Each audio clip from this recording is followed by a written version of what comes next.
फैलाई जा रही है कि आपस में कैसे उलझा कर रखे, आपस में कैसे विवाद कर कर रखे, और वो सोच आज सफल हो चुकी है इस देश के अंदर, ये अपन लोगों को स्वीकार करना। उदाहरण के तौर के ऊपर हमारे देश में बिहार और यूपी के अंदर एक पिछड़े वर्ग की आवाज उठी, और उस आवाज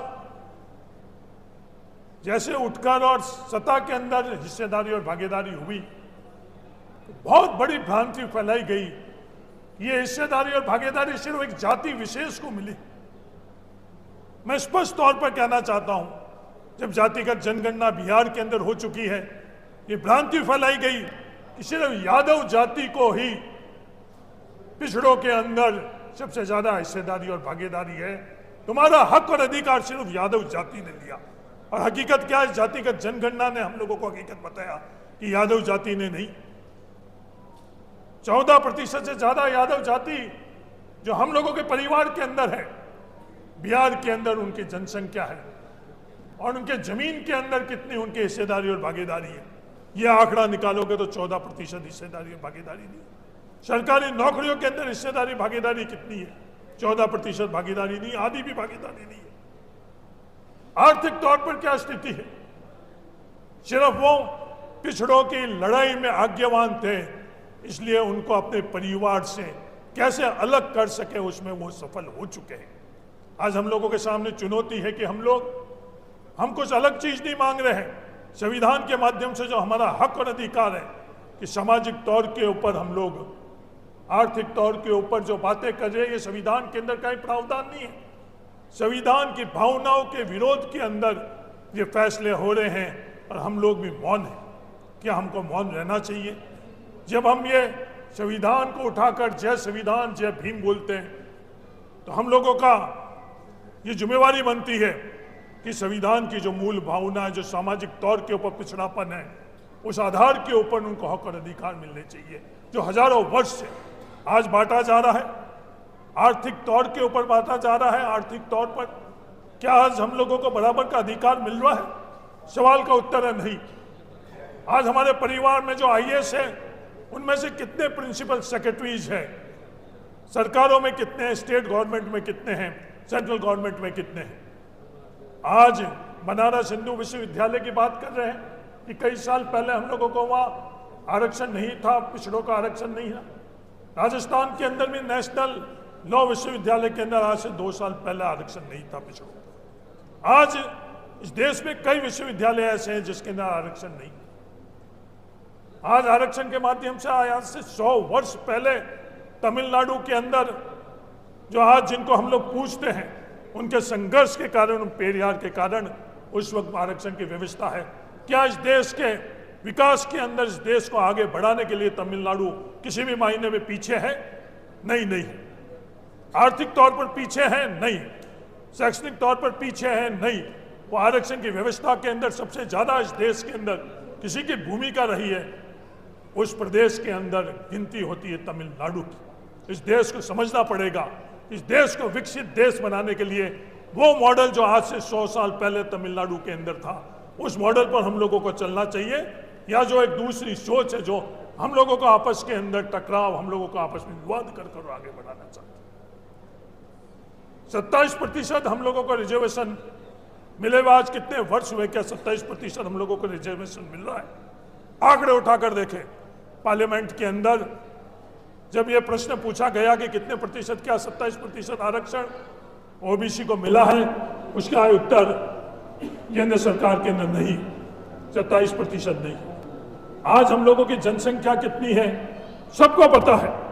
हर राजनीतिक जो उम्मीदवार है अपने अपने पार्टी का, उसको बूथ के ऊपर किस जाति के कितने, जाति छोड़ो, किस गोत्र के कितने मतदाता है, उन लोगों के भी उनके पास आंकड़े हैं। तो क्या देश को ये आंकड़े पता चलने चाहिए? नहीं पता चलने चाहिए। इन आंकड़ों से किसी को नुकसान नहीं होगा।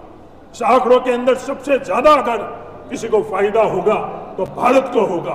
भारत को अपन दुनिया का सर्वश्रेष्ठ अगर देश बनाना चाहते हैं, तो सबकी हिस्सेदारी और सबके भागीदारी जब तक हम सुनिश्चित नहीं कर सकते हैं, तब तक हम लोग भारत को सर्वश्रेष्ठ देश नहीं बना सकते हैं। ये सोच हम लोगों को बदलनी पड़ेगी। ये लड़ाई उस सोच से है जो फैसले में, मेरे उदाहरण खुद मेरे प्रदेश राजस्थान के अंदर हम लोगों को कहने के लिए तो 21% आरक्षण ओबीसी को मिला हुआ है, पर जब भर्तियां निकलती थी तो 0%, 1% उन भर्तियों के अंदर ओबीसी के लिए पद सर्जित होते थे। उसका मूल कारण क्या है? आज 34 वर्ष बाद में भी, इस आरक्षण के बाद में भी प्रदेशों के अंदर रोस्टर नहीं बने हुए हैं, रोस्टर नहीं बने हुए हैं। कोई अनरिजर्व्ड, कोई किसी एक जाति के लिए और वर्ग के लिए नहीं है। अनरिजर्व्ड योग्यता के आधार के ऊपर जो बाकी बचे हुए हैं उन सभी के लिए है। जो मेरिट के अंदर जो आगे रहते हैं उन सभी के लिए है, चाहे वो एससी का हो, चाहे एसटी का हो, चाहे ओबीसी का हो, चाहे अनरिजर्व्ड के लिए, उन सभी के लिए वो कैटेगरी के अंदर वो प्रावधान है। पर दुर्भाग्य ये हम लोगों का इस तरह के नियम बनाए जा रहे हैं जिससे हम लोगों के लिए उस हिस्सेदारी और भागीदारी सुनिश्चित नहीं बना सकती। ये बहुत बड़ी चर्चा हो रही कि जब निर्णय हो रहे हैं तो निर्णय में हम लोगों की हिस्सेदारी और भागीदारी क्या है।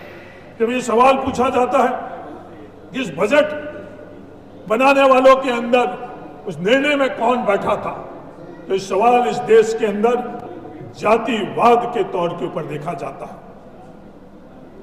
ये हम लोगों का दुर्भाग्य है। सबकी हिस्सेदारी और भागीदारी की जब हम लोग बात करते हैं तो हम लोगों को जातिवाद के तौर के ऊपर करा जाता है। आज बिहार के अंदर जातिगत जनगणना के माध्यम से क्या हालात बने हुए हैं सबको पता है। क्या वहाँ जातीय द्वेष भावना हुई, क्या वहाँ दंगे भड़के नहीं। ये कुतर्क है। मेरा आप सब लोगों के माध्यम से इसी बात को कि आज इस देश की आवश्यकता सिर्फ एक्शन ही नहीं, इस देश को आगे बढ़ाने के लिए न्यूनतम अगर किसी चीज का पहला कदम जातिगत जनगणना होनी चाहिए। जातिगत जनगणना जो सच्चाई को पता करने में किसी को नुकसान नहीं है, किसी को नुकसान नहीं है। एक जो विचार, एक सोच जो स्टेटस को बनानी चाहती है, जो हमारे देश के अंदर सबकी हिस्सेदारी और भागीदारी की सोच के खिलाफ अतिक्रमण कर रखना चाहती है, जो ये नहीं चाहती सबकी हिस्सेदारी और भागीदारी रही, उस सोच को जरूर इससे तकलीफ हो सकती है, असहमति हो सकती है। वरना इस देश को, जो देश के राष्ट्रीय भक्त हैं, उनको कभी भी तकलीफ नहीं हो सकती है जातिगत जनगणना के माध्यम से। जातिगत जनगणना के माध्यम से हमें क्या पता चलेगा? जातिगत जनगणना के माध्यम से हर पैमाने में हम लोगों के पास जमीन कितनी है। मैं उदाहरण वापस राजस्थान का देना चाहता हूं। राजस्थान के अंदर एक सर्वे हुआ जिसमें भरतपुर और धौलपुर, उन दोनों जिलों के अंदर जाट जाति जो ओबीसी के अंदर हम लोग मेरी जाति है, उसके संदर्भ में हुआ कि जमीन के ऊपर उन लोगों के पास कितनी जमीन है। जो औसतन जमीन है उसे 1/4 जमीन उन दोनों जिलों के अंदर उन लोगों के पास है। यही हकीकत कमोवेश पूरे राष्ट्र के अंदर है। नहीं तो हम लोगों की जमीन, नहीं हम लोगों को नौकरी, नहीं हम लोगों के पास व्यापार का माध्यम, नहीं निर्णय के अंदर हिस्सेदारी और भागीदारी। इस रूप से इस देश को कैसे हम लोग आगे लेकर जा सकेंगे, इस देश को आगे बढ़ाने में हम लोग कैसे योगदान कर सकेंगे, ये सवाल मैं इस देश के सामने रखना चाहता हूं। जब रंगभेद का आंदोलन चल रहा था, अब्राहम लिंकन जैसे कई लोग कालों के साथ में खड़े रहे। आज इस आंदोलन के अंदर तमाम लोग जो इस भारत से, देश से प्यार करना चाहता है, वो सबकी हिस्सेदारी और भागीदारी के साथ में हम लोगों के साथ दे और जातिगत जनगणना करवाई। धन्यवाद। जय हिंद, जय जवान, जय किसान, जय भीम।